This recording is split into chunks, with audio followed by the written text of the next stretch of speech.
আজকে বগুড়ার শিবগঞ্জের আটমূলের একজন রাখালকে দায়িত্ব দেওয়া হলো যে তুমি এখান থেকে ডোনাল্ড ট্রাম্পের কাছে গিয়ে দাওয়াতি কাজ করবা, রাশিয়ার ভ্লাদিমির পুতিনের কাছে গিয়ে দাওয়াতি কাজ করবা।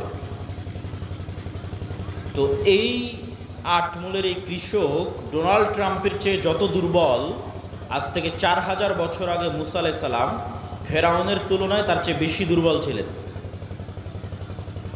আপনার আটমূলের একজন সাধারণ রাখাল আজকের আমেরিকার প্রেসিডেন্ট ডোনাল্ড ট্রাম্পের তুলনায় যত দুর্বল, আজ থেকে 4000 বছর পূর্বে মুসা আলাইহিস সালাম ফেরাউনের তুলনায় তার চেয়ে বেশি দুর্বল ছিলেন। বাস্তবে আপনাকে বুঝিয়ে দিচ্ছি। আজকে শিবগঞ্জের আটমূলের এই কৃষকের নিজের জমি জায়গা আছে, তার বাপ মায়ের পরিচয় আছে, আত্মীয় স্বজনের পরিচয় আছে, যত গরিব হোক। আর আজ থেকে 4000 বছর আগে মুসা আলাইহিস সালাম এমন এক গোলাম কওমের মেম্বার, এমন এক গোলাম জাতির সদস্য, যে গোলাম জাতির ইউযাববিহুনা আবনাআকুম, যাদের প্রত্যেক ছেলে সন্তানকে জবাই করার আদেশ দেওয়া আছে। বাপ মা বেঁচে থাকতেও পরিচয় দিতে পারছে না যে এটা আমার সন্তান। বাপ মা বেঁচে থাকতেও বলতে পারছে না যে মুসা আমার সন্তান। তাহলে মুসার বাপ মা নাই, মুসার নিজস্ব কোনো পরিচয়, যে পরিচয় দিবে যে আমি বানু ইসরাইলের সদস্য, এটার সাহস, এটার বৈধতা ফেরাউনের যুগে মুসা আলাইহিস সালাতু ওয়াস সালামের ছিল না। 2, আজকের এই আটমূলের এই কৃষক ফাঁসির দণ্ডে দণ্ডিত আসামি নয়। আর মুসা আলাইহিস সালামকে যখন বলা হচ্ছে যাও ফেরাউনের কাছে, ইযহাব ইলা ফিরআউন ইন্নাহু তাগা, তখন মুসা আলাইহিস সালাতু ওয়াস সালাম ফেরাউনের দরবারে ফাঁসির দণ্ডে দণ্ডিত আসামি, পাওয়া মাত্র হত্যা করা হবে। আজকের আটমূল শিবগঞ্জের কৃষক ডোনাল্ড ট্রাম্পের নিমক খাওয়া নয়, যে ট্রাম্প তার বাড়ি গাড়ি টাকা পয়সা সব কিছু করে দিয়েছে, এই জন্য তার কাছে নত থাকতে হবে, এটার কোনো প্রয়োজনীয়তা নাই। কিন্তু মুসা আলাইহিস সালাম বড়ই হয়েছে ফেরাউনের বাড়িতে, খেয়েছে ফেরাউনের, থেকেছে ফেরাউনের বাড়িতে। আজ এই রকম এক গোলাম জাতির এরকম এক অসহায় নিরীহ সদস্য, ফাঁসির দণ্ডপ্রাপ্ত আসামিকে বলা হচ্ছে যাও তুমি যার বাড়িতে থেকে খেয়ে বড় হয়েছ তাকে গিয়ে দাওয়াতি কাজ করো। 4, আজকের যেই কৃষককে বলা হচ্ছে যাও তুমি ডোনাল্ড ট্রাম্পের কাছে দাওয়াতি কাজ করো, সে এখন মানুষের বাড়ির চাকর নয়। আর যখন মুসা আলাইহিস সালামকে বলা হচ্ছে যাও ফেরাউনকে দাওয়াত দিতে হবে, তখন মুসা আলাইহিস সালাম প্রায় 10 বছর থেকে মানুষের বাড়ির কাজের লোক, প্রায় 10 বছর মানুষের বাড়ির কাজের লোক। তাহলে প্রায় 10 বছর থেকে মানুষের বাড়ির কাজের লোক, ফাঁসির দণ্ডপ্রাপ্ত আসামি, এমন এক গোলাম জাতির সদস্য যেখানে পরিচয় দেওয়া, বাপ মায়ের পক্ষে পরিচয় দেওয়া সম্ভব নয়, এটা আমার সন্তান, এই পরিচয় দিতে পারবে না, অসম্ভব, পরিচয় দিলে দুনিয়া থেকে বিদায় নিয়ে যেতে হবে। এই রকম নিরীহ অসহায় অবস্থায় মুসা আলাইহিস সালামকে বলা হয়েছে ফেরাউনের কাছে যেতে। আর ফেরাউন আজকের যুগে যে যত শক্তিশালী, তার চেয়ে কয়েক শতগুণ বেশি শক্তিশালী। আমি যদি বুঝাতে না পারি সেটা আমার ব্যর্থতা, যে মুসা আলাইহিস সালাম আমার এবং আপনার চেয়ে বেশি দুর্বল ছিলেন। আজকে আমরা আজকের আমেরিকা এবং ইসরায়েলের তুলনায় যত দুর্বল, মুসা আলাইহিস সালাম তার চেয়ে শতগুণ, 1000 গুণ বেশি দুর্বল ছিলেন। এই জন্য মুসা আলাইহিস সালাম সাহস করেননি। মুসা আলাইহিস সালামের ঈমান বিল গায়েবে ইয়াকিন অর্জন হওয়ার পরও মুসা আলাইহিস সালাম ভয় পাচ্ছিলেন। তো তারপরও মুসা আলাইহিস সালাম যেতে পেরেছেন, দাওয়াত দিতে পেরেছেন, বিজয় অর্জন করেছেন, তার একটাই কারণ ঈমান বিল গায়েবে ইয়াকিন, যেটা দিয়ে আল্লাহ কোরআন শুরু করেছে, ওয়ায়ুমিনুনা বিল গায়েব, গায়েবের উপর ইয়াকিন, ওয়াবিল আখিরাতি হুম ইউকিনুন, আখিরাতের উপর ইয়াকিন। তো মুসা আলাইহিস সালামের ঈমান বিল গায়েবে ইয়াকিন তৈরি করার জন্য আল্লাহ মুসা আলাইহিস সালামকে বলছেন, মুসা তোমার হাতে কি? তো বলে লাঠি। আল্লাহ যদি বলতেন মুসা যে জান্নাত থেকে একটা স্পেশাল লাঠি নিয়ে এসেছি, ম্যাজিক্যাল লাঠি, এই লাঠি তুমি ছাড়লে সাপ হয়ে যাবে, তাহলে মুসা আলাইহিস সালামের ঈমান বিল গায়বে ইয়াকিন অর্জিত হতো না। ওই রকম জাদুকরেরা, ওই রকম কবিরাজেরা, সাপুড়েরা, তাদের কাছে স্পেশাল নিজের প্র্যাকটিস দেওয়া, প্রশিক্ষণ দেওয়া সাপ, পাথর, লাঠি সব থাকে, ওইটা দিয়ে সবই করা যায়। তো আসমান থেকে একটা স্পেশাল লাঠি দিলাম, জান্নাত থেকে একটা স্পেশাল লাঠি দিলাম, দিয়ে বললাম এটা এখন সাপ হয়ে যাবে, এটা ঈমান বিল গায়বে ইয়াকিন অর্জিত হবে না। তো যেই লাঠি মুসা আলাইহিস সালাম 10 বছর থেকে ব্যবহার করছে, 15 বছর থেকে ব্যবহার করছে, যেটা কোনো স্পেশাল লাঠি না, এমনি একটা, এই বাঁশ যেমন কোনো স্পেশাল নয়, একটা গাছ থেকে কেটে নিয়ে আসা হয়েছে, এইরকম। তো মুসা কি, তো লাঠি, কি করো, গাছের পাতা পাড়ি, গর্ত সামনে আসলে লাফ দিয়ে পার হয়ে যায়। তো মুসা যে লাঠি তুমি আজ 5-10 বছর 20 বছর থেকে ব্যবহার করছো, ওই লাঠিটা ছাড়ো, ওই লাঠিটা এখন সাপ হয়ে যাবে, ওই লাঠিটা সাপ হয়ে যাবে। আমার পক্ষ থেকে দেওয়া কোনো স্পেশাল লাঠি নয়, তোমার হাতে যেটা তুমি ব্যবহার করছো দীর্ঘদিন থেকে, ওটা সাপ হবে, যাতে তোমার ঈমান বিল গায়বে ইয়াকিন অর্জিত হয় যে চোখে যা দেখা যায় তাই সব কিছু নয়, এর বাইরেও এমন একজন সত্তা আছে, ওহুয়া আলা কুল্লি শাইইন কাদির, যিনি সকল কিছুর উপর ক্ষমতাবান।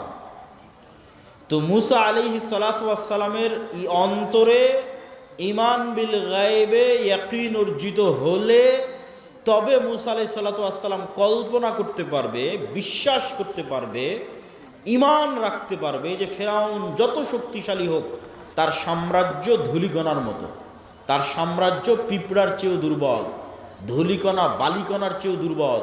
এই বিশ্বাস ততক্ষণ অর্জিত হওয়া সম্ভব নয় যতক্ষণ না মুসার কালবে ঈমান বিল গায়বে ইয়াকিন অর্জিত না হচ্ছে। তো ঈমান বিল গায়বে ইয়াকিন অর্জিত হওয়ার পরেও মুসা আলাইহিস সালাম ভয় পাচ্ছেন, বলছে আল্লাহ একাই যেতে ভয় লাগছে, সাথে আমার ভাইকে দেন, আমার মুখের জড়তা আছে, এই জড়তা দূর করে দেন। রব্বি ইশরাহ লি সাদরি ওয়া ইয়াসসির লি আমরি ওয়াহলুল উকদাতাম মিন লিসানি ইয়াফকাহু কওলি। সম্মানিত উপস্থিতি, তাহলে ঈমান বিল গায়ব কেন জরুরি? অতীতের সকল নবীর ঈমান বিল গায়বে ইয়াকিন ছিল। আজকের মুসলমানেরা কেন বিজয় অর্জন করতে পারছে না? তার কারণ একটাই, তাদের ঈমান বিল গায়বে ইয়াকিন নাই। এই জন্য আমাদের বক্তব্যের বিষয়বস্তু ঈমান বিল গায়ব। ঈমানই নতুন করে নবায়ন করতে হবে, ঈমানই নতুন করে নিয়ে আসতে হবে। এবং ঈমান বিল গায়বে আজকের পয়েন্ট আল ঈমান বিল মালাইকা, ফেরেশতাদের উপর ঈমান, যেটা দিয়ে আমি আপনাদেরকে বক্তব্য শুরু করেছি যে রাস্তাঘাটে যারা আছেন, বাজারে যারা আছেন, তারা এসে ফেরেশতাদের সাথে বসেন। কেননা এই মজলিসে কারা আছে বলেন তো? একটু জোরে বলেন, এই মজলিসে কারা আছে? আরো জোরে বলেন, কারা আছে? ফেরেশতারা আছে। তো ঈমান বিল মালাইকা, ফেরেশতাদের উপর ঈমান, এই ঈমানে ইয়াকিন দরকার। আজকের বক্তব্যে আমাদের চেষ্টা থাকবে যে আজকের বক্তব্য শুনে শেষে বের হতে হতে যেন আপনার ফেরেশতাদের উপর আপনার ঈমান যেন ইয়াকিনের পর্যায়ে পৌঁছে যায়। এখন তো কোন অবস্থায় আছে? এখন শুধু মুখে বলা অবস্থায় আছে যে বিশ্বাস করেছি আল্লাহ আছে, বিশ্বাস করি ফেরেশতা আছে, এই বলা পর্যন্তই শেষ। বাস্তবেই ফেরেশতা আছে এই লেভেলের ইয়াকিন নাই। তো আজকের বক্তব্যে আমাদের বিষয়বস্তু, আমরা ফেরেশতাদের উপর বিশ্বাসকে ইয়াকিনের লেভেলে নিয়ে যাব। ফেরেশতারা তৈরি নূরের, আর নূর পৃথিবীতে অস্তিত্বশীল বিরাজমান এক প্রকারের আলো, যা চোখে দেখা যায় না। তবে এই লাইটের আলো নয়, সূর্যের আলো নয়, তবে এই লাইটের আলো যেমন বিরাজমান, জ্বলতেই যেমন পুরো এলাকা আলোকিত হয়ে গেছে, ধরা যাচ্ছে না কিন্তু অস্তিত্ব বোঝা যাচ্ছে। সূর্য যখন ওঠে তখন যেমন পুরো পৃথিবী আলোকিত হয়ে যায়, নূরও এভাবে সমগ্র পৃথিবী, সমগ্র আসমানে বিরাজমান, তবে চোখে দেখা যায় না। তবে নূর এই আলো নয়, এই লাইটের আলো নয়, এই পৃথিবীর সূর্যের আলো নয়, এটা এক ভিন্ন ধরনের আলো। কি আলো? নূর কি আলো? রাসূলুল্লাহ সাল্লাল্লাহু আলাইহি ওয়াসাল্লাম বলেন, হিজাবুহুন নূর, আল্লাহ সুবহানাহু তাআলার চেহারার পর্দা নূর। আল্লাহর চেহারা এবং আসমান জমিন, মানুষ, জিন, ফেরেশতা, এই যে আল্লাহর সৃষ্টিজীব, এই সৃষ্টিজীব আর আল্লাহর সত্তা, এই দুটোর মধ্যে আড় তৈরি করে রাখা আছে নূর দিয়ে। আল্লাহর চেহারা ঢাকা আছে নূর দিয়ে। লাউ কাশাফাহু, যদি এই নূরকে সরিয়ে নেওয়া হয়, যে নূর আসমান জমিন এবং সর্বত্র বিরাজমান, এই নূরকে যদি সরিয়ে নেওয়া হয়, লা আহরাকাত সুবহাত ওয়াজহিহি, তাহলে আল্লাহ সুবহানাহু তাআলার চেহারা প্রকাশ পেয়ে যাবে। আর আল্লাহ সুবহানাহু তাআলার চেহারা যদি প্রকাশ পেয়ে যায়, তাহলে আল্লাহর চেহারার তাজাল্লিতে আসমান জমিন জ্বলে পুড়ে ছারখার হয়ে যাবে। তো এই জন্য আল্লাহর চেহারা ঢাকা আছে নূর দিয়ে। রাসূলুল্লাহ সাল্লাল্লাহু আলাইহি ওয়াসাল্লাম আর এক হাদিসে বলেন, আব্দুল্লাহ বিন আব্বাস রাদিয়াল্লাহু তাআলা আনহু থেকে বর্ণিত, আল্লাহুম্মা আউযু বিনূরি ওয়াজহিকাল্লাযী আশরাকাত লাহুদ যুলুমাত, হে আল্লাহ, আপনার নূরের মাধ্যমে পরিত্রাণ চাচ্ছি, যেই নূর দিয়ে আসমান জমিনের সকল অন্ধকার আলোকিত হয়েছে। ওয়াসালুহা আলাইহি আমরুদ দুনিয়া ওয়াল আখিরাহ, যেই নূরের উপর আসমান জমিনের সকল কাজ নির্ভরশীল।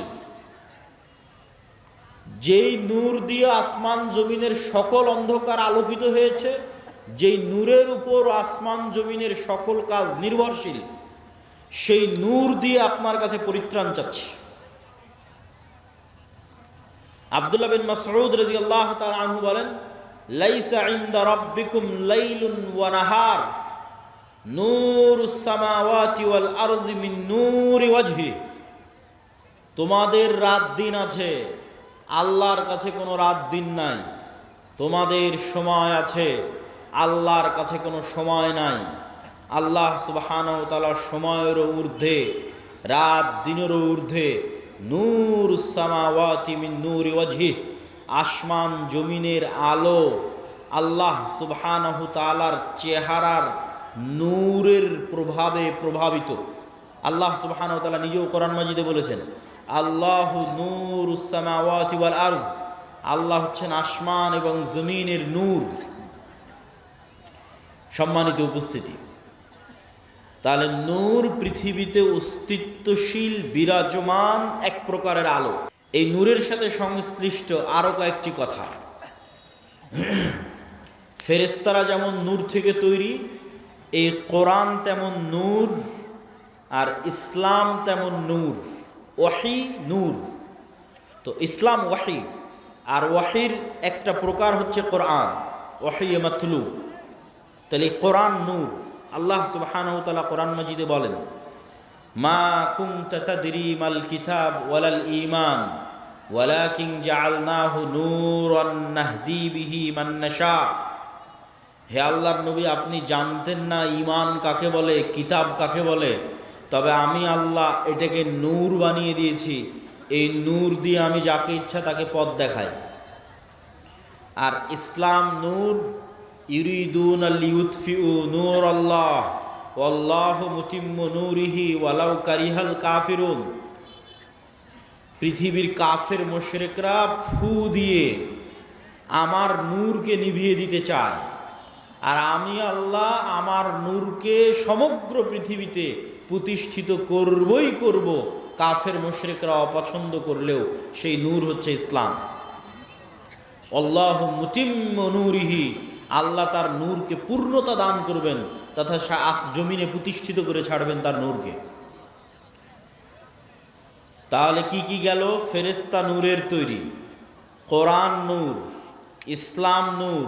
এবার 4 নাম্বার, আমার এবং আপনার সৎ আমল নূর তৈরি করে। আমার এবং আপনার সৎ আমল নূর তৈরি করে। আল্লাহ সুবহানাহু ওয়া তাআলা কোরআন মাজিদে বলছেন, ইয়াউমা তারাল মুমিনিনা ওয়াল মুমিনাত নূরুহুম ইয়াসআ বাইনা আইদিহিম ওয়া বিআইমানিহিম। কঠিন কিয়ামতের মাঠে মুমিনেরা এবং মুমিনারা দুনিয়াতে যত নূর জমা করেছিল আমলের মাধ্যমে, প্রত্যেকটা সৎ আমল নূর। দুটা শর্ত পেলেই আমল সৎ। আল্লাহ কোরআনে বলেনি যে বেশি আমল করতে হবে, যে ওই জান্নাতে যাবে যে বেশি আমল করেছে। আল্লাহ বারবার বলেছে আমানু ওয়া আমিলুস সালিহাত। ঈমান বিল গায়েবে, গায়েবে ঈমান আছে, গায়েবের উপর ইয়াকিন আছে, আর আমিলুস সালিহাত সৎ আমল করেছে। সৎ আমল নূর তৈরি করে। তো সৎ আমল দুই শর্তে নূর তৈরি করে, তখন এটা সৎ আমল হয়। এক, যদি হৃদয়ে ইখলাস থাকে, তাহলে ইখলাস পাওয়া মাত্রই নূর তৈরি হওয়া শুরু হয়ে যায়। দুই, আমল যদি গায়েবের সাথে মিলে যায়। প্রত্যেকটা আমলের ফরম্যাট গায়েবে নির্ধারিত, যেই ফরম্যাট ওহির মাধ্যমে আল্লাহ রাসূলের কাছে পাঠিয়েছে। গায়েবে নির্ধারিত ফরম্যাটের সাথে না মিললে আমল কবুল হবে না, আমলে নূর তৈরি হবে না। তো গায়েবে নির্ধারিত ফরম্যাটের সাথে মিলাতে চাইলে কাকে দেখতে হবে? মুহাম্মদ সাল্লাল্লাহু আলাইহি ওয়াসাল্লামকে। কেননা গায়েবের ওই ওয়াহি, ওই জ্ঞান মুহাম্মদ সাল্লাল্লাহু আলাইহি ওয়াসাল্লামকে দেওয়া হয়েছে। তাহলে মুহাম্মদ সাল্লাল্লাহু আলাইহি ওয়াসাল্লামের আমলের সাথে যখন আমল হুবহু মিলে যাবে, মানে ওটা গায়েবের ফরম্যাটের সাথে হুবহু মিলে গেছে। আর অন্তরে যখন ইখলাস তৈরি হবে, তখন এই আল্লাহর নবীর সাথে কাজের সাথে মিলে যাওয়া তথা গায়েবের ফরম্যাটের সাথে মিলে যাওয়া আর অন্তরে ইখলাস তৈরি হওয়া, এই দুটো যখন তৈরি হয়ে যাবে তখন আমলে নূর তৈরি হয়ে গেল। এবার যখন আমলে নূর তৈরি হয়ে গেল, এই রকম যত আমল মানুষ দুনিয়াতে করবে, আমলে সালেহ, যে আমল নূর তৈরি করে, এরকম যত আমল মানুষ দুনিয়াতে করবে তত নূর সে ধারণ করবে নিজের কালবে। মানুষ তার কালবে নূর ধারণ করতে পারে, এটা আরেকটু পরে আরো বিস্তারিত বলতেছি। তো যখন মানুষ তার কালবে নূর ধারণ করবে আমলের মাধ্যমে, এই যে নূর গায়েব, এই গায়েবের পর্দাটা যেই দিন উন্মোচন হয়ে যাবে, সেই দিন থেকে মানুষ এই নূর দেখা শুরু করবে। তো গায়েবের পর্দা কখন থেকে উন্মোচন হয়ে যাবে? যখন মানুষ মারা যাবে। মারা যাওয়া মাত্রই মানুষ নিজেই গায়েবের জগতে চলে গেছে। যে গায়েবের উপরে এতদিন ইয়াকিন রাখতো, বারজাকি জগৎ, ওই গায়েবী জগতে যখন চলে গেছে তখন গায়েবের সব কিছু উন্মুক্ত হয়ে যাবে। তখন প্রথম সে দেখবে তার আমলের নূরকে। তার আমলের নূরে তার কবর আলোকিত হবে, তার আমলের নূরে কিয়ামতের অন্ধকার আলোকিত হবে, তার আমলের নূরে সে পুলসিরাত অতিক্রম করবে।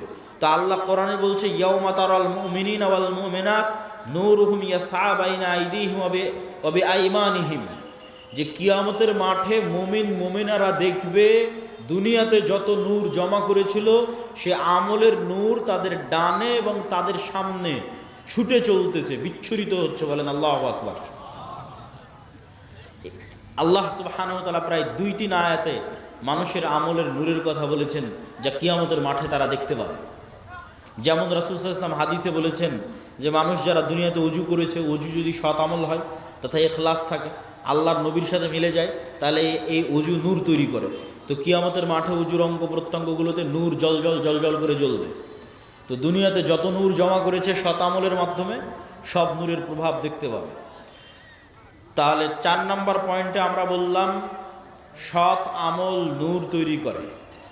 এবার 5 নম্বর পয়েন্ট, মানুষের অন্তরে, মানুষের কানে, মানুষের চোখে, মানুষের সামনে, মানুষের পিছনে, মানুষের উপরে, মানুষের নিচে নূর তৈরি হতে পারে। রাসূলুল্লাহ সাল্লাল্লাহু আলাইহি ওয়াসাল্লাম দোয়া করছেন আল্লাহুম্মা জাআল ফি কলবি নূরা, হে আল্লাহ আমার কালবে নূর তৈরি করে দেন। ওয়া ফি সামঈ নূরা, আমার কানে নূর তৈরি করে দেন। ওয়া ফি বাসরি নূরা, আমার চোখে নূর তৈরি করে দেন। এভাবে বলতে বলতে ডানে বামে, সামনে পিছনে, উপরে নিচে সকল অঙ্গ প্রত্যঙ্গে তিনি আল্লাহর কাছে নূর চেয়েছেন। তো নূরের অস্তিত্ব পৃথিবীতে এত বাস্তব, এত বাস্তব, যা আপনার যেমন চোখের পাওয়ার সরাসরি দেখা যায় না, কিন্তু যন্ত্র দিয়ে মাপলে ধরা পড়ে চোখের পাওয়ার কম কি বেশি, বাস্তবে অনুভব করতে পারেন চোখের পাওয়ার কমে গেছে কি বেশি হয়েছে। আপনার কানের শ্রবণ শক্তি কমেছে কি বেশি আছে, এটা যেমন অনুভব করতে পারেন। মেশিন লাগাতে হয় ভালো মতো শোনার জন্য। আপনার শরীরের রক্তের মাত্রা, প্রেশার লো না হাই, সেটা যেমন মেশিন দিয়ে মাপা যায় অথচ চোখে দেখা যায় না।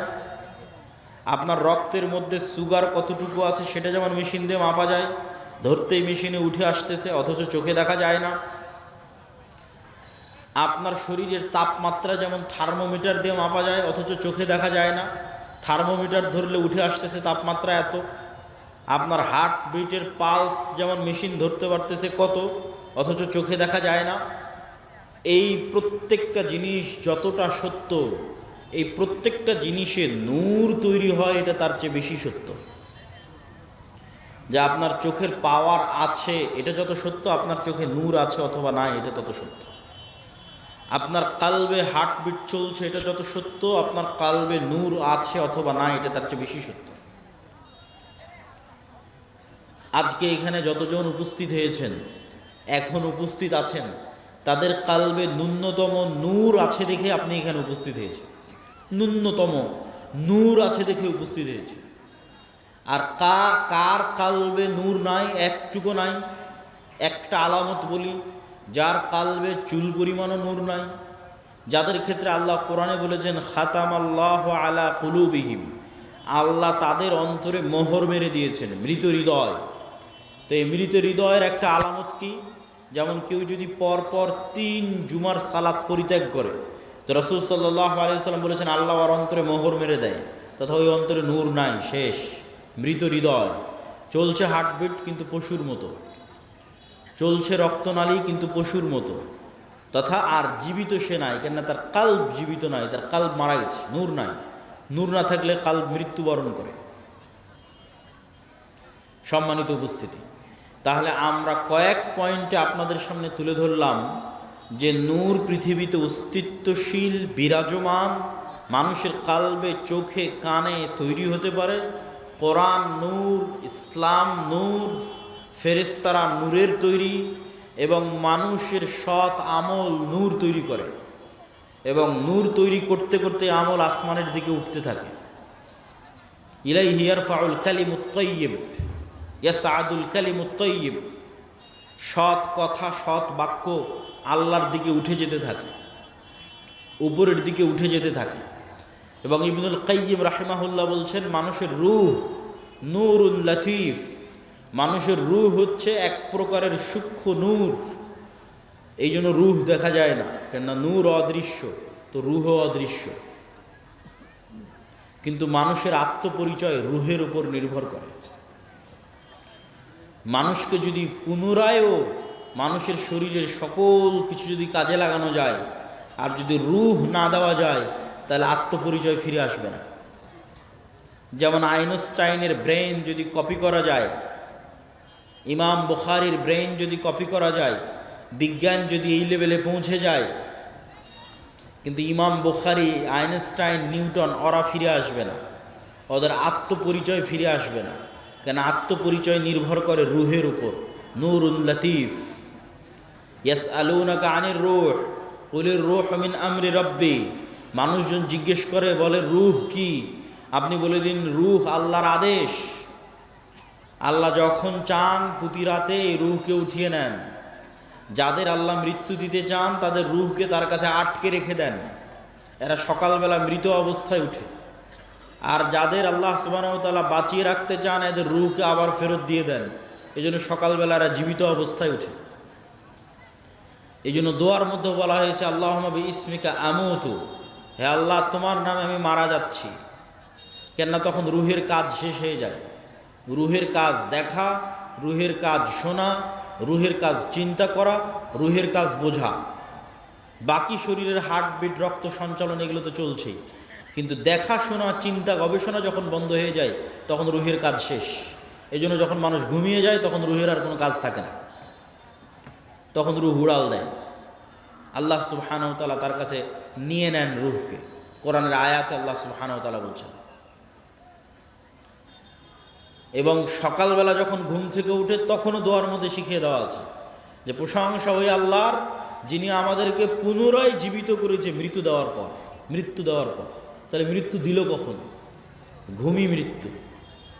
এবং প্রত্যেকটা লেভেলে পরবর্তী লেভেলের আলামত আছে, প্রত্যেক লেভেলে পরবর্তী লেভেলের আলামত আছে।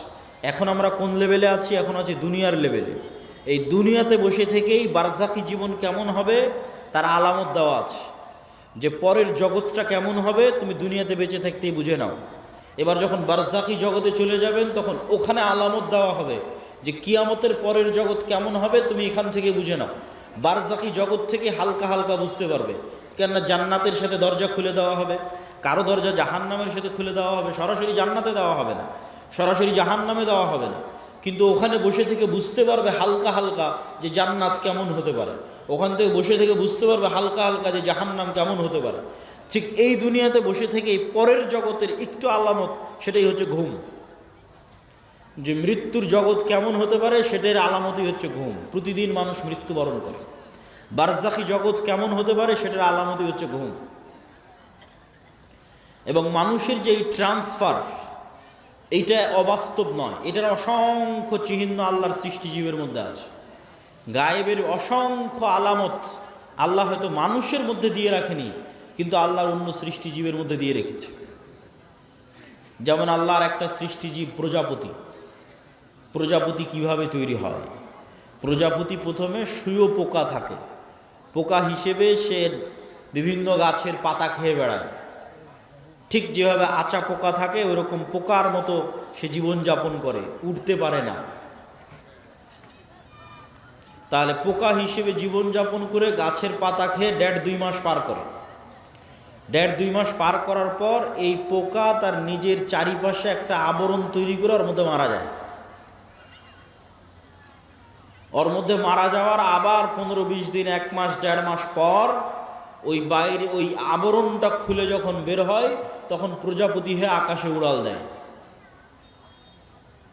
তাহলে একটাই প্রাণী কয় ধরনের জীবনযাপন করতেছে এক পৃথিবীতে? একবার পোকা হিসেবে জীবনযাপন করতেছে, তখন গাছের পাতা খাচ্ছে, আকাশে উঠতে পারে না, তারপরে মারা যাচ্ছে, মৃত অবস্থায় থাকতেছে, থাকার পর আবার জীবিত হচ্ছে, তখন প্রজাপতি হয়ে আকাশে উড়াল দিচ্ছে। তাহলে মানুষ পৃথিবীতে এখন বেঁচে আছে, এটা এক ধরনের জীবনযাপন। মারা যাবে, বারজাখি জগতে চলে যাবে, এটা আর এক ধরনের জীবনযাপন। ওই জগতে এক এক রূহের জীবন ধারণ হবে এক এক রকম। শহীদদের রূহ পাখি হিসেবে খাবার পর্যন্ত খাবে জান্নাতে। আরো উঁচু লেভেলের রূহ আল্লাহ সুবহানাহু ওয়া তাআলার আরশের সাথে ঝুলন্ত থাকবে। সম্মানিত উপস্থিতি, তাহলে পরবর্তী জীবন যে সম্ভব, এটার নিদর্শন আল্লাহর সৃষ্টিজীবের মধ্যেই পৃথিবীতে আছে। একই সময়ে বিভিন্ন ধরনের জীবনযাপন করা যেতে পারে, তার প্রমাণ আল্লাহর অন্য সৃষ্টিজীবের মধ্যে আছে। তা আমরা আলোচনা করছিলাম নূর, গায়েব, ফেরেশতা। ফেরেশতারা নূরের তৈরি, আর নূর পৃথিবীতে বিরাজমান। নূর পৃথিবীতে অস্তিত্বশীল। এবার চলেন আমরা দেখব সাহাবীদের বিশ্বাস কেমন ছিল ফেরেশতাদের উপরে। রাসূল সাল্লাল্লাহু আলাইহি ওয়াসাল্লামের জীবদ্দশায় সাহাবীদের বিশ্বাস কেমন ছিল ফেরেশতাদের উপরে, তার দু একটা হাদিস দেখে নেই। ফেরেশতাদেরকে দেখা সম্ভব, ফেরেশতাদের আওয়াজ শোনা সম্ভব, ফেরেশতাদের অস্তিত্বের অনুভূতি সম্ভব। নবী ছাড়া সাধারণ মানুষও ফেরেশতা দেখেছে, নবী ছাড়া সাধারণ মানুষও ফেরেশতার আওয়াজ শুনেছে। আবু হুরায়রা রাদিয়াল্লাহু তাআলা আনহু থেকে বর্ণিত, তিনি বলেন, একদিন এক ব্যক্তি রাস্তা দিয়ে চলতেছে, তো আকাশ থেকে একটা আওয়াজ পেল, ইসকি হাদিকাতা ফুলান, অমুকের বাগানে পানি বর্ষণ করো। তো সেই ব্যক্তি দেখলো মেঘমালা ওই নির্দিষ্ট একটা বাগানে গিয়ে সেখানে বৃষ্টি বর্ষণ করলো। সেই বৃষ্টি বর্ষণের পানি নালা বেয়ে পড়ে যাচ্ছে। তো এই পানির আলামত ধরে ধরে যারা পিছনে দাঁড়িয়ে আছেন তারা এই পাশে, আমার হাতের বাম পাশে জায়গা খালি আছে, যারা ডান দিকে অথবা পিছনে দাঁড়িয়ে আছেন তারা হাতের বাম পাশে চলে এসে বসতে পারেন। তো অদৃশ্য গায়েব থেকে আওয়াজ শুনে ওই ব্যক্তি ওই পানির লাইন ধরে ধরে জমিতে গেল। তো গিয়ে দেখে সেখানে একটা ব্যক্তি কাজ করতেছে, জমি চাষ করতেছে। বলে, ভাই তোমার নাম কি? তো বলে, আমার নাম এই। তো এই ব্যক্তি বলছে, বারে যেই নাম আকাশে শুনলাম এ তো দেখি সেই নাম বলে। তখন এই ব্যক্তি বলছে, আমি আকাশে তোমার নাম শুনলাম যে অমুকের বাগানে পানি বর্ষণ করো। তো তুমি বলো তো তুমি এমন কি করো যে আকাশে তোমার নামে আদেশ হয় যেন তোমার বাগানে পানি বর্ষিত হয়। তো এই ব্যক্তি বলল যে আমার জমিন থেকে যা ফসল উঠে সেই ফসলের 3 ভাগ করি আমি। 3 ভাগের 1 ভাগ আল্লাহর রাস্তায় দান করে দিই, 3 ভাগের 1 ভাগ এই জমিতে আবার ব্যয় করি, আবার আবাদ করতে খরচ করি, আর 3 ভাগের 1 ভাগ দিয়ে আমার দৈনন্দিন জীবন সংসার সারা বছর পরিচালনা করি। তো এই ব্যক্তি কোনো নবী নয়, সে ফেরেশতার আওয়াজ শুনেছে যে ফেরেশতা বলতেছে, ইসকি হাদিকাতা ফুলান, উমুকের বাগানে বৃষ্টি বর্ষণ করো। দেখেন, ফেরেশতার অস্তিত্ব পৃথিবীতে অতি বাস্তব। কত বাস্তব! আমার আত্মীয় স্বজন, ভাই বোন, সন্তান সন্ততির চেয়ে বেশি বাস্তব। কেন আমার আত্মীয় স্বজন, ভাই বোন, বাপ মা, সন্তান সন্ততির চেয়ে বেশি বাস্তব? এই জন্য যে আল্লাহ যখন প্রথম আমাদের সৃষ্টি করেছে, প্রথম যখন জান্নাতে আল্লাহ আমাদের সৃষ্টি করেছে আমাদের আদি পিতা আদম আলাইহিসসালাতু ওয়াসসালামকে, তখন আদম আলাইহিসসালাতু ওয়াসসালাম চোখ খুলে দেখেনি যে এটা আমার বাপ, এটা আমার মা, আর চোখ খুলে দেখেনি যে এটা আমার বউ, চোখ খুলে দেখেনি যে এটা আমার ছেলে। চোখ খুলে প্রথম পরিচিত হয়েছে বারে ফেরেশতা।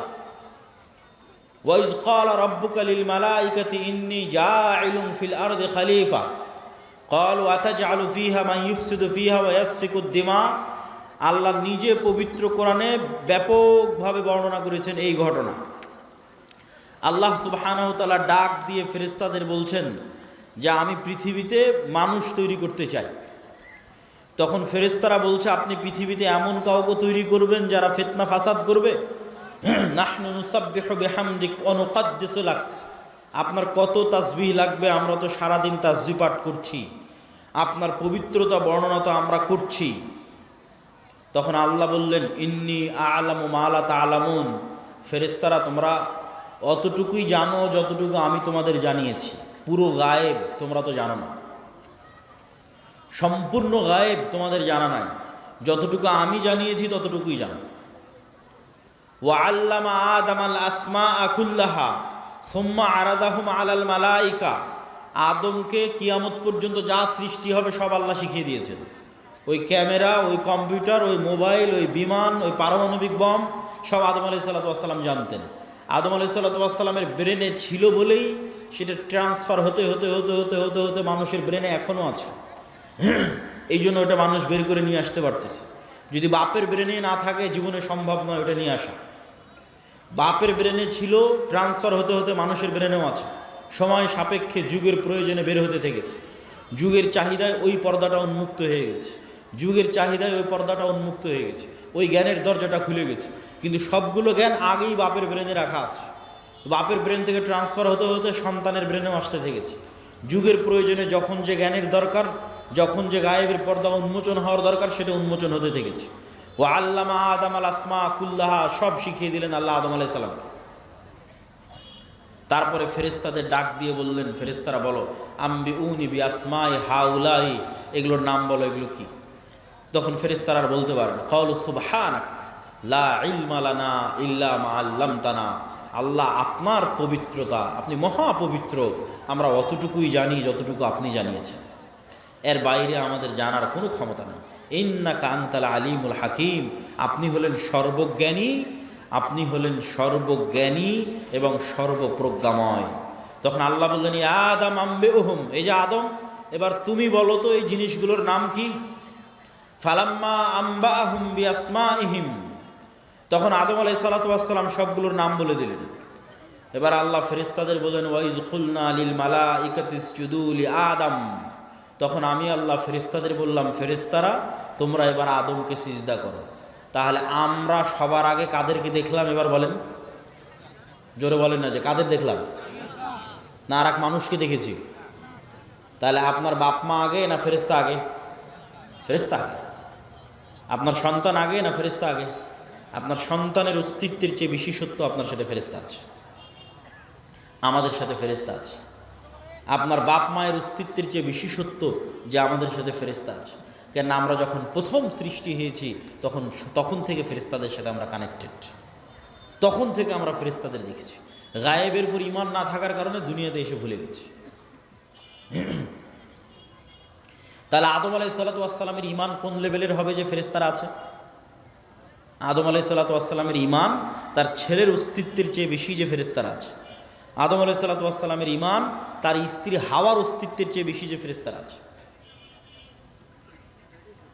সম্মানিত উপস্থিতি, তাহলে ফেরেশতাদের অস্তিত্ব আছে, নূর বিরাজ করতেছে, দেখি না কেন, দেখা যায় না কেন, কি সমস্যা? তো এইটার ক্ষেত্রে আপনাকে দু একটা উদাহরণ দিই। আজ থেকে 100 বছর আগে আটমূলের যে মানুষটা মারা গেছে, সেই মানুষটাকে আজকে উঠান, যদি তাকে জীবিত করা যায় তাহলে সে জীবিত হলো। জীবিত হওয়ার পর সেই মানুষকে আপনি বলবেন যে আমি আব্দুল্লাহ আওয়াজ দিব, এখানে বাজবে ঢাকায়, সাথে সাথে আমি আওয়াজ দিব, এখানে আওয়াজ বাজবে কোথায়? ঢাকাতে। আমি আওয়াজ দিব, এখানে বাজবে আমেরিকাতে। আমি আওয়াজ দিব, এখানে বাজবে মক্কায়। সে কি বিশ্বাস করবে? কিন্তু এখন তো বাজতেছে, এই যে লাইভ চলতেছে, সারা পৃথিবীতে বাজতেছে, বলতেছি এখানে, বাজতেছে সারা পৃথিবীতে। তাহলে এই যে ইলেকট্রোম্যাগনেটিক ওয়েভ, তরঙ্গ, আলোর তরঙ্গ, ওয়েভ, এইটার মধ্যে ডাটা ধারণ করার ক্ষমতা, তথ্য, মানুষের কথা এটার মধ্যে থাকতে পারে, মানুষের দৃশ্য এটার মধ্যে থাকতে পারে। এইটা আল্লাহ যেই দিন পৃথিবী সৃষ্টি করেছে ওই দিন থেকেই আছে, মানুষ জানেনি, গায়েব। তাহলে 100 বছর আগে আটমূল থেকে যে মানুষ চলে গেছে এটার কাছে গায়েব। যে তার আওয়াজ এই ওয়েভের মধ্যে থেকে যেতে পারে, তার দৃশ্য এই ওয়েভের মধ্যে দিয়ে প্রবাহিত হতে পারে। শুধু তাই নয়, মানুষের পক্ষে যদি আজকে সম্ভব হয় যে মানুষ আলোর গতি তথা যেই আলোর মাধ্যমে, যে ওয়েভের মাধ্যমে আমার কথা মোবাইল দিয়ে এখন ঢাকাতেও বাজতেছে, লালমনিরহাটেও বাজতেছে, আমেরিকা, লন্ডন, ইউরোপেও বাজতেছে, সৌদি, কুয়েত, কাতার, বাহরাইনেও বাজতেছে, এখন সাথে সাথে যেই ওয়েভের মধ্যে দিয়ে আমার দৃশ্য ছুটে চলে যাচ্ছে, যে ওয়েভের মধ্যে দিয়ে আমার আওয়াজ ছুটে চলে যাচ্ছে, এর চাইতে যদি আমরা কোনো গতিশীল কিছু আবিষ্কার করতে পারি যে এর চেয়ে দ্রুত আমি উড়ে চলে যাব, মানুষের পক্ষে সম্ভব নয়। কিন্তু কল্পনা করেন যে আমরা করে ফেলেছি এরকম একটা আবিষ্কার যে আমার আওয়াজ যত দ্রুত ঢাকায় যাচ্ছে আমি এর চেয়ে আগে ঢাকায় পৌঁছে যাব। এবং আবিষ্কার করার পর এখান থেকে বিমানে যদি ঢাকায় আমার যেতে আধা ঘন্টা লাগে, তো রাস্তার গাড়িতে 4 ঘন্টা লাগবে। তো আমি আধা ঘন্টা আগে ঢাকায় পৌঁছে গেছি, রাস্তার গাড়ি পৌঁছার আগে আমি ঢাকা পৌঁছে গেছি বিমানে। তো আমার এই আওয়াজ আমেরিকা পৌঁছার আগে আমি পৌঁছে গেছি। এত দ্রুত গতির আমরা কিছু আবিষ্কার করতে পেরেছি। এই আবিষ্কার করতে পারার পর এবার যদি 15 আলোক বর্ষ অতীতে চলে যায় দ্রুত, যে 15 বছর আগে যে কথা বলেছিলাম ওই কথা এখন মহাবিশ্বে যেই জায়গায় আছে ওর আগে আমি গিয়ে পৌঁছে যাব, যেহেতু আর চেয়ে দ্রুত আমি কিছু আবিষ্কার করতে পেরেছি। পৌঁছে গিয়ে এবার এই মোবাইলের মতো, এই ক্যামেরার মতো যদি ওখানে কিছু সেট করতে পারেন, তাহলে 15 বছর আগে আপনি কি বলেছিলেন ওই আপনার বলা কথা আপনি শুনতে পাবেন, বাজতেছে। 15 বছর আগে আপনি কি করেছিলেন, আপনার করা কাজ আপনি লাইভ দেখতে পাবেন, এই যে আমি এটা করতেছি, কেননা ওইটা এই আলোর তরঙ্গের মধ্যে সেভ আছে, হারায়নি। বিজ্ঞানীরা এখনও জানে না যে পৃথিবী যখন প্রথম সৃষ্টি হয়েছে তখন পৃথিবী থেকে যে আলো মহাবিশ্বের দিকে ছুটতে থেকেছে ওইটা এখনও মহাবিশ্বের শেষ মাথায় পৌঁছতে পেরেছে কিনা। তাহলে এভাবে যদি 1400 বছর আগে চলে যান, তাহলে মুহাম্মদ সাল্লাল্লাহু আলাইহি ওয়াসাল্লামের হাদিস বুখারীতে পড়া লাগবে না, আপনি কানে শুনতে পাবেন, নিজে কানে শুনতে পাবেন, যেমন এখন লাইভ বাজতেছে। তো 1500 বছর অতীতে চলে গেলে আলোর গতির চেয়ে বেশি গতি নিয়ে মুহাম্মদ সাল্লাল্লাহু আলাইহি ওয়াসাল্লামের হাদিস নিজে কানে শোনা যাবে, বদরের যুদ্ধ লাইভ দেখা যাবে, বাস্তবে হচ্ছে এটা দেখা যাবে। এটা মানুষের দ্বারা সম্ভব নয়, এটা দিয়ে আল্লাহ মানুষের গুনাহকে গোপন রেখেছে, নাহলে একজন মানুষের গুনাহ গোপন থাকতো না। এই আলোর গতির চেয়ে মানুষের গতি কম থাকার কারণে মানুষের গুনাহ আজ গোপন আছে। সম্মানিত উপস্থিতি, তাহলে আমরা যা বলছি তার 1 সেকেন্ডও হারায় না, 1 সেকেন্ডও নয়, চাহে মোবাইলে রেকর্ড হোক আর না হোক, ওই তরঙ্গের মধ্যে থেকে যায়। যে কেউ চাইলে ধরে বের করে নিয়ে আসতে পারে। আল্লাহ সুবহানাহু ওয়া তাআলা এটা দিয়েই ধরে বের করবেন এটা আমি বলি না, কিন্তু এত সহজ মানুষের হিসাব নেওয়া, এত সহজ মানুষকে পাকড়াও করা, এইভাবেই পৃথিবী সেট আপ করা আছে। এখানে মানুষের একটা সেকেন্ড গোপন নয়, একটা সেকেন্ডও নয়, কেন আলো এই ডাটাগুলো ধারণ করে নিচ্ছে। যা করতেছে তাও সেভ আছে, যা বলতেছে তাও সেভ আছে। মানুষ চাইলে নিজেই দেখতে পারবে। মানুষকে আলোর চেয়ে দ্রুতগতির যন্ত্র আবিষ্কার করে অত বছর আগে চলে যেতে হবে, চলে গিয়ে নিজের আমলগুলো দেখতে হবে। তো আমি এগুলো করেছি, তো আমি এগুলো বলেছি, আমি নিজে শুনতে পাচ্ছি আমি কি বলেছি, আমি নিজে দেখতে পাচ্ছি আমি কি করেছি। কাফা বিনাফসিকাল ইয়াউমা আলাইকা হাসিবা, মানুষ আজকে তোমার বিচারের জন্য তুমি একাই যথেষ্ট।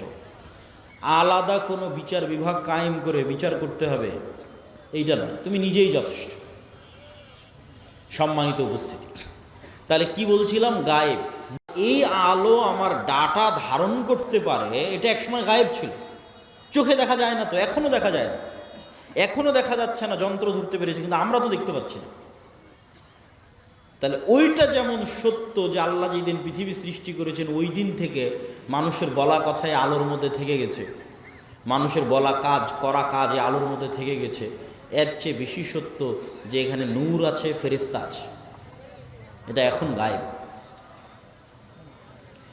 এবার বাস্তব জগতের আরও কিছু উদাহরণ দেই যেগুলো এখন যন্ত্রও ধরতে পারে না। যেমন আল্লাহর একটা সৃষ্টিজীব কুকুর, কুকুরের ঘ্রাণ শক্তি মানুষের চাইতে 10,000 গুণ বেশি।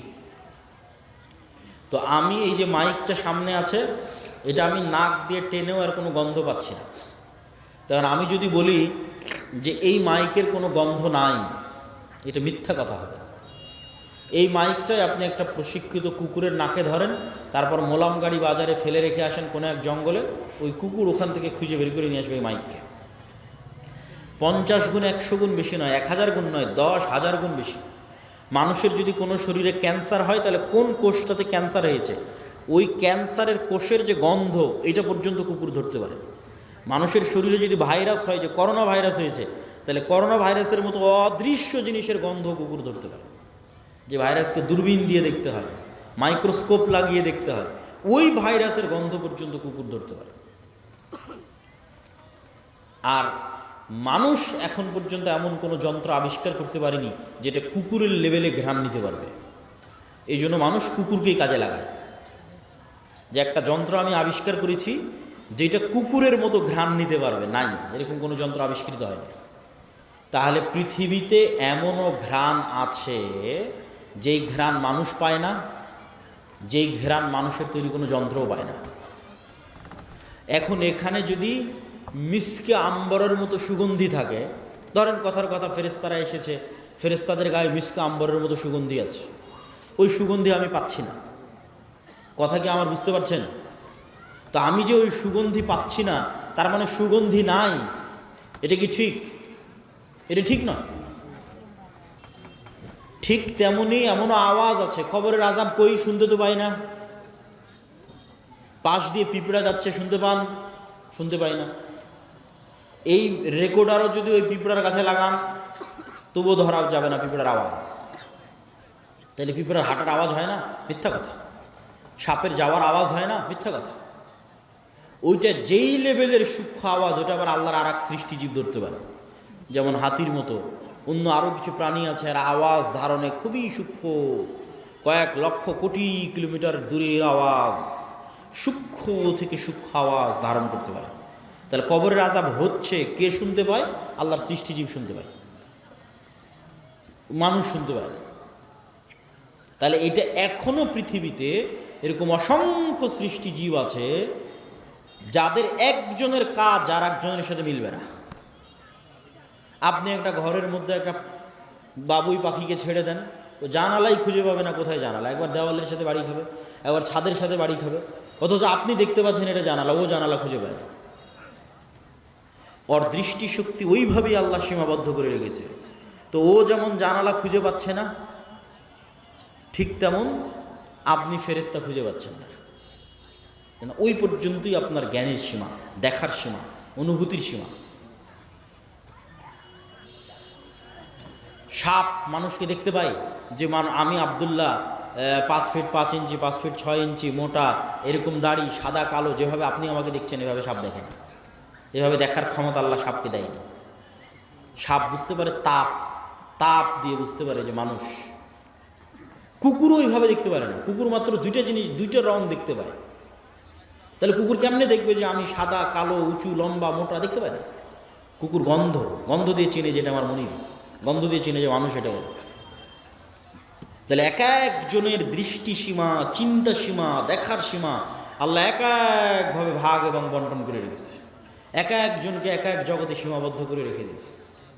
মাছকে পানির জগতে সীমাবদ্ধ করে রেখে দিয়েছে। ঠিক সেরকম ফেরেশতার জগৎ এই পৃথিবীতেই আছে, ফেরেশতারাই আছে পৃথিবীতে। কিন্তু আপনি দেখতে পাচ্ছেন না কেন? আপনার ওই দেখা এবং শোনার সীমাবদ্ধতা আল্লাহ তৈরি করে রেখেছে। সম্মানিত উপস্থিতি, তাহলে পৃথিবীতে এমনও আওয়াজ আছে যা মানুষ শুনে না, মানুষের যন্ত্র শুনে না। এমনও গন্ধ আছে যা মানুষ নিতে পারে না, মানুষের যন্ত্র নিতে পারে না। ঠিক এমনও আলো আছে মানুষ দেখে না, মানুষের যন্ত্র দেখে না, আল্লাহর সৃষ্টি দেখে। রাসূলুল্লাহ সাল্লাল্লাহু আলাইহি ওয়াসাল্লাম বলেন, ইজা সামি'তুম সাইহাতাদ দিকা, যখন তোমরা মোরগের আওয়াজ শুনতে পাও তখন আল্লাহর কাছে কল্যাণ কামনা করো। ফা ইন্নাহা রাআতিল মালাইকা, ফেরেশতাদের যেই নূর, এই নূরের যে আলো, এই আলো মোরগ দেখতে পায়। বলেন আল্লাহু আকবার। তাহলে ফেরেশতা বিরাজমান, নূর বিরাজমান। মানুষের যন্ত্র দেখতে পায় না, মানুষ দেখতে পায় না, কিন্তু আল্লাহর এক সৃষ্টিজীব দেখতে পায়। রাসূল সাল্লাল্লাহু আলাইহি ওয়াসাল্লাম বলছেন, যখন তোমরা গাধার আওয়াজ শুনো, নুহাকাল হিমার, তখন ফাতাআউযু মিনাশ শাইতান, তখন তোমরা শয়তান থেকে পরিত্রাণ চাও। শয়তানের আলো আর এক ভিন্ন লেভেলের আলো, এটা আগুনের আলো, এটাও অদৃশ্য। মাইক্রোওয়েভ ওভেনের যে হিটিং, এইটা যেমন অদৃশ্য, ঠিক তেমন জিনের আলো, শয়তানের আলো অদৃশ্য। কিন্তু ওই আলো কুকুর দেখতে পায়, গাধা দেখতে পায়, মানুষ দেখতে পায় না। সম্মানিত উপস্থিতি, তাহলে আমি আপনি দেখতে পাই না মানে অস্তিত্ব নাই, এটা সম্পূর্ণ মিথ্যা কথা, সম্পূর্ণ ডাহা মিথ্যা কথা। যেগুলোর নিদর্শন, যেগুলোর আলামত আল্লাহ নিজে পৃথিবীতে দিয়ে রেখেছে। তাহলে আমরা কি বলছিলাম? ফেরেশতা আছে, ফেরেশতার আওয়াজ মানুষ শুনতে পারে, ফেরেশতাকে দেখতেও পারে। বনু ইসরাইলের 3 জন ব্যক্তি অন্ধ, কুষ্ঠ, টাক, আল্লাহ ফেরেশতা পাঠিয়েছে তাদের কাছে মানুষ হিসেবে পরীক্ষা নেওয়ার জন্য। রাসূল সাল্লাল্লাহু আলাইহি ওয়াসাল্লাম একদিন মসজিদে নববীতে বসে আছে, একজন অপরিচিত মানুষ আসলো। যে অপরিচিত মানুষের পোশাকে সফরের আলামত না, লা ইউরা আসারুস সফর, সফরের কোনো আলামত নাই, আর তাকে মদিনার কেউ চিনেও না। তো জিজ্ঞেস করছে, মাল ইসলাম, মাল ইমান, মাল ইহসান, মাতাসাআহ, ইমান কি, ইসলাম কি, কিয়ামত কখন হবে? জিজ্ঞেস করে উত্তর নিয়ে বিদায় নিয়ে চলে যাচ্ছে। রাসূল সাল্লাল্লাহু আলাইহি ওয়াসাল্লাম বললেন, জানো কে এসেছিল? জিবরাইল এসেছিল দিন শিখানোর জন্য। তাহলে সাহাবীদের ফেরেশতাদের উপর ঈমান কোথায়? সাহাবীদের ঈমান ফেরেশতাদের উপর কোথায়? এই মর্মে এবার আরো কয়েকটা হাদিস আপনাদের সামনে তুলে ধরব। জাবের রাদিয়াল্লাহু তাআলা আনহু বলছেন, সাদ বিন মুআজ আনসারী সাহাবী, আওস খাজরাজ গোত্রের প্রধান, খন্দকের যুদ্ধে আহত অবস্থায় শহীদ হয়েছে। ইয়াং বয়সে, 35, 38, 40 বছর বয়সে। রাসূল সাল্লাল্লাহু আলাইহি ওয়াসাল্লামের আশেপাশে যেগুলো ছিল সব ইয়াং। রাসূলুল্লাহ সাল্লাল্লাহু আলাইহি ওয়াসাল্লাম বললেন, ইহতাজ্জালাহু আরশুর রহমান, আল্লাহর আরশ কেঁপে উঠেছে সাদ বিন মুআজের মৃত্যুতে। ওয়া ফুতিহাত লাহু আবওয়াবুস সামা, আসমানের সব দরজা আজকে সাদ বিন মুআজের মৃত্যুতে খুলে দেওয়া হয়েছে। ওয়া শাহিদাহু ৭০ আলফা মিনাল মালাইকা, ৭০,০০০ ফেরেশতা আমাদের সাথে আজকের জানাজায় অংশগ্রহণ করেছে সাদ বিন মুআজের জানাজায়। বলেন আল্লাহু আকবার। তো আসমানের দরজা থাকতে পারে, এটা কঠিন তো কিছু নয়। আমরা তো আসমান থেকেই পৃথিবীতে এসেছি, জান্নাত থেকেই পৃথিবীতে এসেছি। আদি পিতা আদম আলাইহিস সালাতু ওয়াস সালাম তো আসমানেই ছিলেন, জান্নাতেই ছিলেন, এটা অস্বাভাবিক কিছু না। তো জান্নাত থেকে নামতে হলে তো কোনো না কোনো দরজা দিয়েই নেমেছে। সেই দরজা দিয়ে ঈসা আলাইহিস সালাম উপরে উঠে গেছে, সেই দরজা দিয়ে মুহাম্মদ সাল্লাল্লাহু আলাইহি ওয়াসাল্লাম উপরে উঠে গেছে। ছিলামই তো আমরা জান্নাতে আসমানে। সুতরাং এই যোগাযোগ কঠিন, অস্বাভাবিক কিছু না। আর ফেরেশতা নেমে 70,000 ফেরেশতা নেমে অংশগ্রহণ করলে ওটা অস্বাভাবিক। আল্লাহ কোরআনে আয়াতই শুরু করেছে সূরা বাকারাতে যে মানুষ সৃষ্টি শুরুই হচ্ছে ফেরেশতাদের সাথে কথোপকথন দিয়ে। আদম আলাইহিস সালাম চোখ খুলেই দেখতেছে ফেরেশতাদের, তাহলে এটা অস্বাভাবিক না। ঈমান বিল গায়ব না থাকার কারণে মনে হচ্ছে অস্বাভাবিক, ঈমান বিল গায়বে ইয়াকিন না থাকার কারণে মনে হচ্ছে অস্বাভাবিক। জাবের রাদিয়াল্লাহু তাআলা আনহু বলছেন, লাম্মা কুতিলা আবি, আমার পিতা যখন মারা গেল, অনেক মেয়ে রেখে, ঋণ রেখে,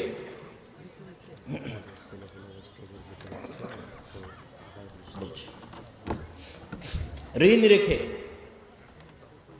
তখন জাবের রাদিয়াল্লাহু তাআলা আনহু কাঁদতেছে। আল্লাহর নবী বলতেছে, তুমি কেন কাঁদছো? মা জালাতিল মালাইকাতু তুজিল্লু বিআজনিহাতিহা, আরে তুমি কাঁদছো কেন? তোমার বাপের লাশকে ফেরেশতারা এখনো ছায়া দিয়ে রেখেছে, এখনো ফেরেশতারা তোমার বাপের লাশকে ছায়া দিয়ে রেখেছে, তুমি কেন কাঁদছো? আয়েশা রাদিয়াল্লাহু তাআলা আনহা বলছেন, সাদ বিন মুআযের জানাজা উঠানো যায় না, এত ভারী। যুবক মানুষ, ওই যুগে তার এত বিরিয়ানি, এত পোলাও, এত বার্গার, পিৎজা ছিল না যে খেয়ে মোটা হয়ে যাবে, ওজন ভারী হবে। হালকা পাতলা, মুজাহিদ মানেই হালকা পাতলা, অথচ লাশ উঠানো যায় না, এত ভারী। তো মানুষজন কথোপকথন শুরু করলো, কেন উঠানো যায় না? আল্লাহর নবী বললেন, সাদ বিন মুআযের জানাজার সাথে, সাদ বিন মুআযের এই লাশের সাথে এত বেশি পরিমাণে ফেরেশতা লেগে আছে যে এই লাশ ভারী হয়ে গেছে, উঠানো যাচ্ছে না, এত বেশি পরিমাণে ফেরেশতা লেগে আছে। খন্দকের যুদ্ধের ঘটনা, রাসূল সাল্লাল্লাহু আলাইহি ওয়াসাল্লাম খন্দকের যুদ্ধ থেকে ফিরে অস্ত্র রেখে দিয়েছেন, গোসল করতে চলে গেছেন। জিবরাইল উপস্থিত হয়ে রাসূল সাল্লাল্লাহু আলাইহি ওয়াসাল্লামকে বলতেছে, আপনি অস্ত্র রেখেছেন, মা ওয়াজাআনা সিলাহ, ফেরেশতারা এখনো অস্ত্র রাখেনি। ফেরেশতারা কেন অস্ত্র রাখেনি? বানু কুরাইজা, বানু কায়নুকা, বানু নজির, তিনটে ইহুদি গোত্র গাদ্দারি করেছে, এদের শাস্তি দিতে হবে। আল্লাহর নবী সাহাবীদের বললেন, ফেরেশতারা অস্ত্র রাখেনি। জিবরাইল এসে বলতেছে, চলো, যুদ্ধ এখনো শেষ হয়নি, যুদ্ধ করতে হবে। সব সাহাবী মিলে অস্ত্র উঠিয়ে আবার যুদ্ধের জন্য এগিয়ে গেলেন। এই পর্যন্ত আয়েশা রাদিয়াল্লাহু তাআলা আনহার বর্ণনা। এবার আনাস রাদিয়াল্লাহু তাআলা বলছেন, কাআন্নী আনজুরু ইলাল গুবারি সাতিআন ফি যুকাকি বানি গানাম, বলছেন সাহাবীরা সহ আল্লাহর নবী সহ যখন আমরা বের হচ্ছি ইহুদি গোত্রগুলোর দিকে এগিয়ে যাওয়ার জন্য, তখন আমাদের সামনে দেখছি ধুলায় অন্ধকার। ঠিক যেমন 500-1000 মোটরসাইকেলের শোডাউন দিলে গ্রামের রাস্তায় ধুলা উঠতে থাকে, পিছনের গাড়িতে করে যদি আপনি থাকেন দেখবেন যে ধুলায় অন্ধকার হয়ে গেছে রাস্তা। তাহলে আমরা যাচ্ছি তো সামনে ধুলায় অন্ধকার, কিসের ধুলা? আনাস রাদিয়াল্লাহু তাআলা বলছেন, আমাদের আগে আগে জিবরাইলের ঘোড়সওয়ার বাহিনী যাচ্ছে। আল্লাহু আকবার। জিবরাইলের ঘোড়সওয়ার বাহিনীর পায়ের আঘাতে ধুলা তৈরি হয়েছে।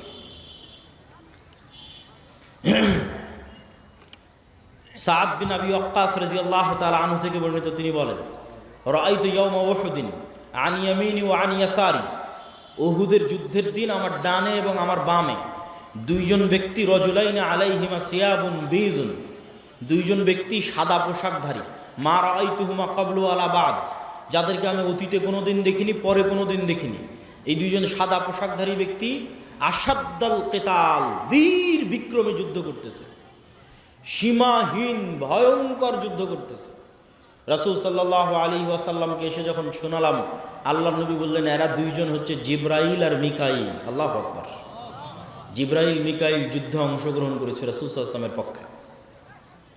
বর্ণনা দিচ্ছেন সাদ বিন আবি ওয়াক্কাস। একজন সাহাবী এক যুদ্ধে এক মুশরিকের পিছনে ধাওয়া করতেছে, তো আকাশ থেকে আওয়াজ আসতেছে, আকদিম ইয়া হাইজুম, হে হাইজুম তুমি এগিয়ে চলো। আওয়াজ আসা মাত্রই এই সাহাবী ওই মুশরিকের উপর আক্রমণ করার আগেই মুশরিক উল্টে পড়ে আছে এবং ক্ষত স্থান থেকে রক্ত বের হচ্ছে, আহত স্থান থেকে রক্ত বের হচ্ছে। সাহাবী রাসূল সাল্লাল্লাহু আলাইহি ওয়াসাল্লামকে এসে ঘটনা শোনালে আল্লাহর নবী বললেন, যালিকা মিন মাদাদিস সামাইস সালিসা, এটা ছিল তৃতীয় আসমান থেকে আসা ফেরেশতার আক্রমণ।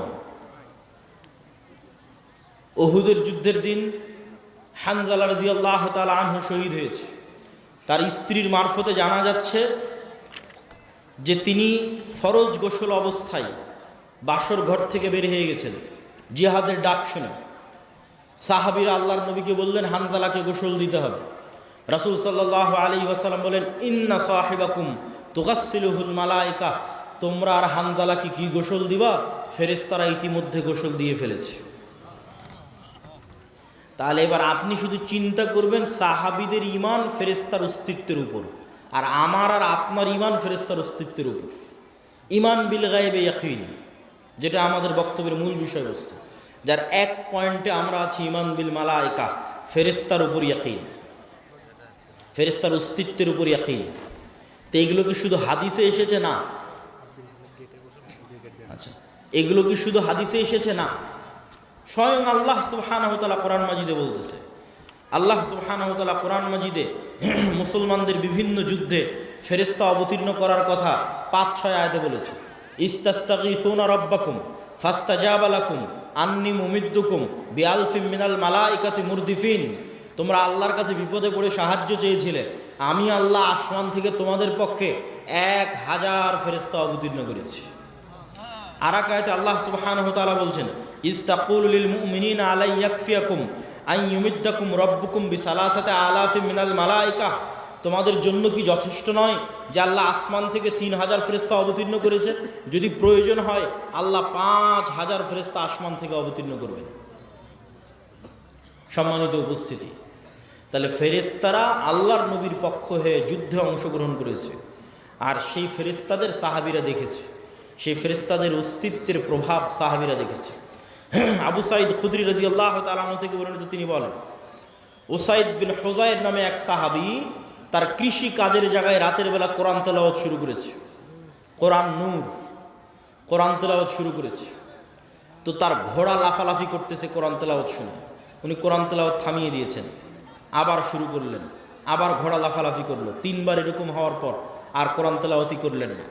আল্লাহর নবীকে এসে ঘটনা শোনালে আল্লাহর নবী বললেন তিলকাল মালাইকাতু দানাত লিসাউতিক, ও সাইদ, তোমার কোরআন তেলাওয়াতের আওয়াজে আল্লাহর ফেরেশতারা সব ওখানে নিকটবর্তী হয়ে গেছিল, যেই ফেরেশতাদের দেখে ঘোড়া লাফালাফি করতেছে।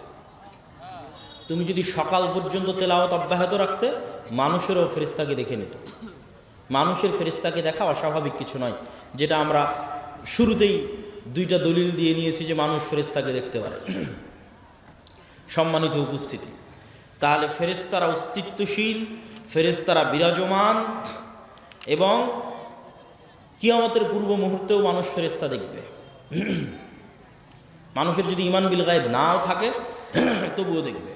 ঈসা আলাইহিস সালাতু ওয়াস সালাম যখন নেমে আসবে তখন 2 ফেরেশতার কাঁধে নেমে আসবে। দাজ্জাল যখন মক্কা এবং মদিনায় প্রবেশ করবে তখন ফেরেশতারা উন্মুক্ত তরবারি হাতে থাকবে। তো এই আলোচনা থেকে আমাদের শিক্ষা কি?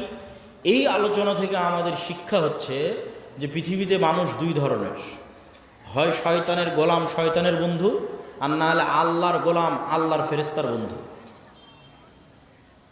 এখন আপনি নিজেকে খুঁজে নিতে পারেন যে আপনি কোন কাতারে, আপনি শয়তানের গোলাম, শয়তানের বন্ধু, না আল্লাহর গোলাম, ফেরেশতার বন্ধু। দেখেন রাসূল সাল্লাল্লাহু আলাইহি পরীক্ষা যে আপনি শয়তানের সাথে না ফেরেশতার সাথে। রাসূল সাল্লাল্লাহু আলাইহি ওয়াসাল্লাম বলছেন যে জিবরাইল আমাকে মেসওয়াক করতে বলছে, তো মেসওয়াক করতে করতে আমার দাঁতের মাড়ির গোস্ত পর্যন্ত ছিলে গেছে। কেন মেসওয়াক করতে বলছে? আমার মুখের গন্ধে জিবরাইলের কষ্ট হয়। তো আল্লাহর নবীর পবিত্র মুখের গন্ধে জিবরাইলের কষ্ট হয়, তাই বারবার মেসওয়াক করতে বলছে।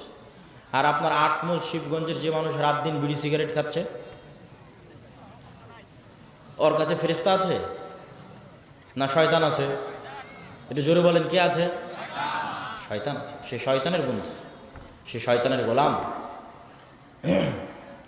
মনে করেন 8 মাইলের একটা বাড়ি, যে বাড়িতে ঢুকতে সালাম দেওয়া হয়, খাওয়ার শুরুতে বিসমিল্লাহ বলা হয়, টয়লেট বাথরুমে গেলে সেই টয়লেট বাথরুমের দোয়া পড়া হয়, 5 ওয়াক্ত সালাতে উজু করা হয়, সালাত আদায় করা হয়, বাড়িতে কোরআন তেলাওয়াত করা হয়, তাহলে ওই বাড়িতে কারা আছে?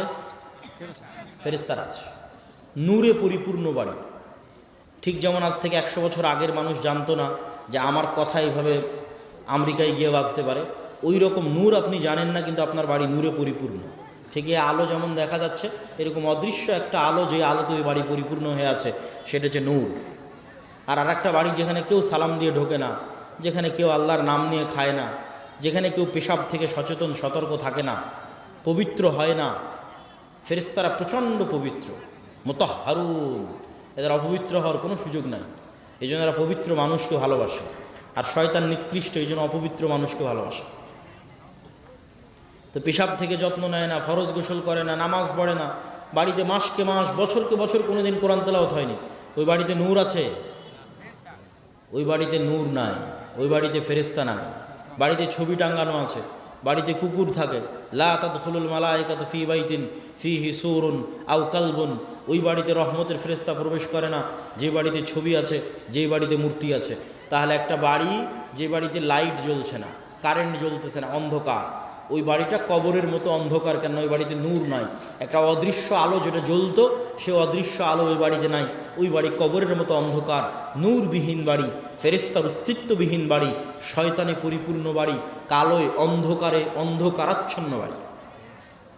আমি আপনাকে কোনো ফাজাইল আমলও শোনাচ্ছি না, আমি আপনাকে কোনো হুকুম আহকাম ফতোয়াও শোনাচ্ছি না। আমি আপনাকে এই পৃথিবীর রিয়ালিটি বলতেছি, যে পৃথিবীতে আসলে চলতেছে কি। আপনি যে পৃথিবীর খেলার মাঠে নেমেছেন, এই খেলার মাঠের বাস্তবতাটা কি, এটা আপনাকে ধরিয়ে দিচ্ছে। যেমন ক্রিকেট খেলতে নামলে, ফুটবল খেলতে নামলে, গ্রামের আর কোনো খেলা খেলতে নামলে ওর নিয়ম থাকে, যে এই দাগ পার হলে আউট, আর এই দাগ পার হলে নট, আর এই হলে ছক্কা, এই হলে উমুক তুমুক। তো এই পৃথিবীতে খেলার নিয়মটা কি, সেটাই হচ্ছে গায়েবের কার্যকরণের সূত্র। দুনিয়ার কার্যকরণের সূত্রই সব কিছু নয়, গায়েবের কার্যকরণের সূত্র আসল। দুনিয়ার কার্যকরণের সূত্রে ইমিডিয়েট ফল হতে পারে, স্থায়ী নয়। গায়েবের কার্যকরণের সূত্রের সাথে যার সূত্র মিলে যাবে, ওর ফল স্থায়ী, ওর ফল দীর্ঘমেয়াদী। তো ওই গায়েবের কার্যকরণের সূত্র আপনাকে জানা থাকতে হবে, কি করলে কি হয়, গায়েবে কি করলে কি হয়, গায়েবের কার্যকরণের সূত্র অনুযায়ী কি করলে কি হয়, এটা হলো খেলার নিয়ম। আপনি দুনিয়ার কার্যকরণের সূত্র অনুযায়ী কিছু করে ইমিডিয়েট রেজাল্ট পেয়ে যেতে পারেন, যেটা যদি গায়েবের কার্যকরণের সূত্রের সাথে না মিলে, ওইটা দীর্ঘমেয়াদী দীর্ঘস্থায়ী হবে না। যেমন দুর্নীতি করে ধোঁকা দিয়ে আপনি ইমিডিয়েট কিছু রেজাল্ট পেয়ে যেতে পারেন, কিন্তু এটা গায়েবের কার্যকরণের সূত্র যেটা নির্ধারণ করা আছে রিজিক বাড়ার, ওইটার সাথে মিলে না। তো গায়েবের কার্যকরণের সূত্রের সাথে যদি না মিলে রিজিক বাড়ার, তাহলে তাৎক্ষণিক দুর্নীতি করে ধোঁকা দিয়ে আপনি কোটি টাকার মালিক হয়ে যেতে পারেন, কিন্তু এই টাকা স্থায়ী হবে না, দীর্ঘমেয়াদী হবে না, কেন? এটা গায়েবের সাথেই মিলে না। গায়েবের কার্যকরণের সূত্র আসল, ওইটা জানতে হবে। ওইটা ওহির মাধ্যমে জানা যায়, ওইটা কোরআনে জানা যায়। কোরআনে বলা আছে কি করলে কি হয়, কি করলে কি পাওয়া যাবে। সম্মানিত উপস্থিতি, তো ঈমান বিল গায়েবের এই বক্তব্য দেওয়ার কারণ কি? ঈমান বিল গায়েবের এই বক্তব্য দেওয়ার এক নম্বর কারণ হচ্ছে, আজকের মুসলমানদের অধপতনের মূল কারণই হচ্ছে ঈমান বিল গায়েব নাই। আল্লাহর অস্তিত্ব, ফেরেশতার অস্তিত্বের উপর ঈমান নাই, পরকালের উপর ঈমান নাই। এই জন্যই তো মন্দির পাহারা দিয়ে শিরক করে ভোট নিয়ে ক্ষমতায় যেতে হবে।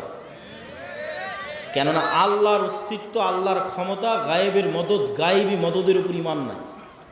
আর গায়েবী মদদ ছাড়া মুসলমানদের বিজয় অতীতে কোনো দিন হয়নি, ভবিষ্যতে কোনো দিন হবে না।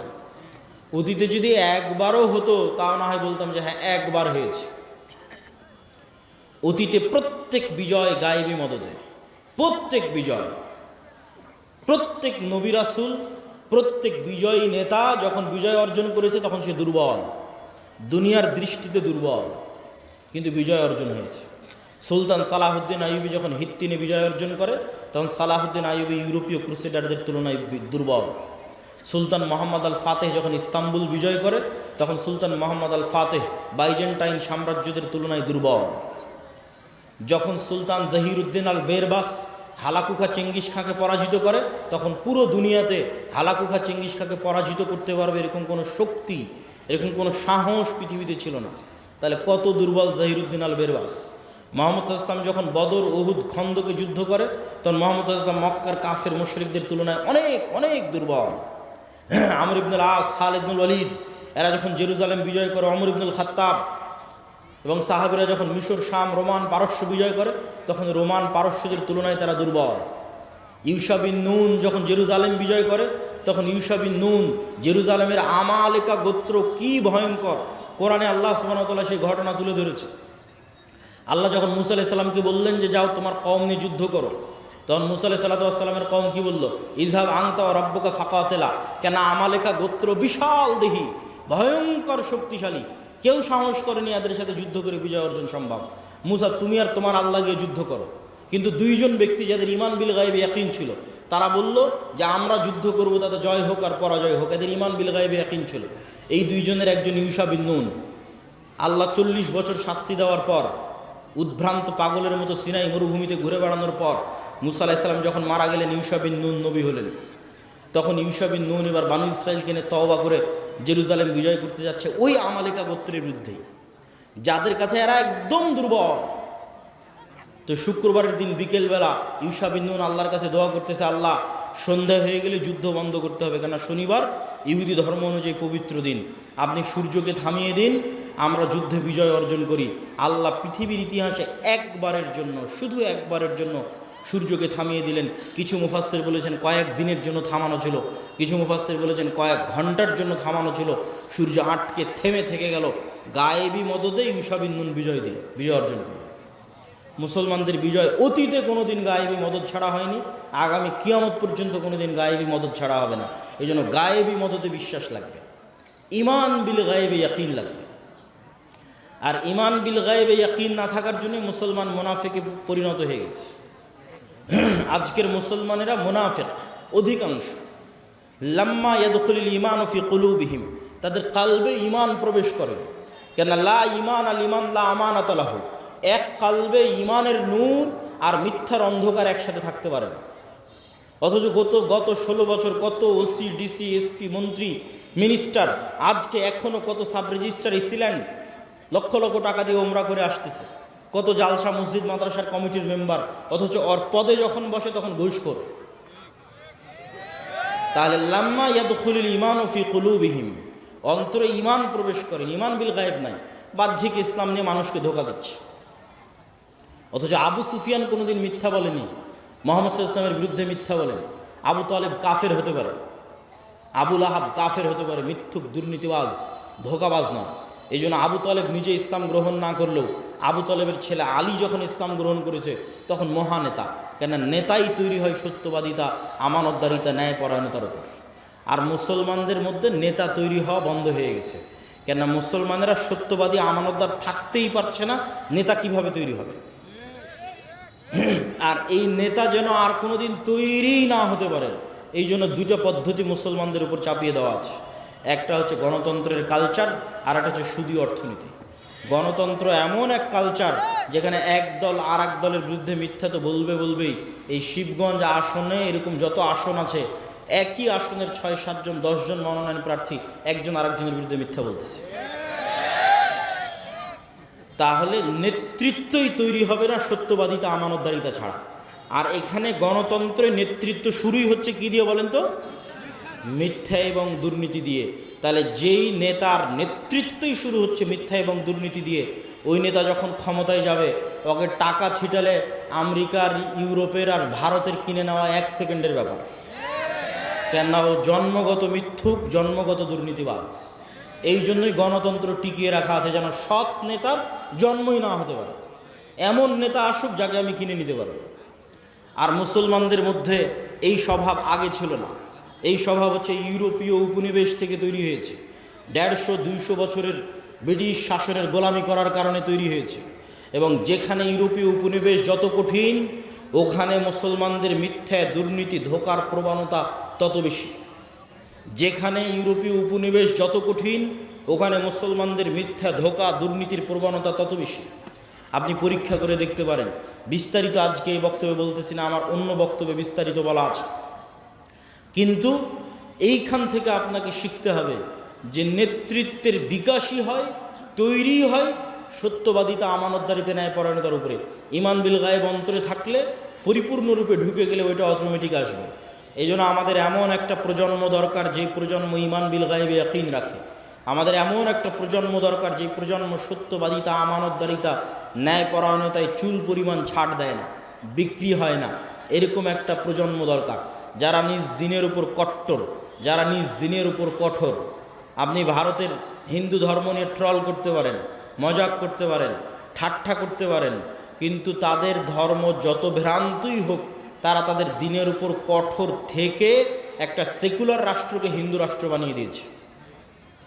আর আপনার নবীর দিন বিশুদ্ধ হওয়ার পরেও, 47-এ দিনের নামে রাষ্ট্র তৈরি করার পরেও, 71 এবং 24-এ হাজার হাজার মুসলমান রক্ত দেওয়ার পরেও এখনও আপনি মুখ খুলে বলতে পারেন না যে না আমার দিনই ঠিক, আমার দিনই রাষ্ট্রে বাস্তবায়ন করতে হবে, সেকুলারিজম নয়।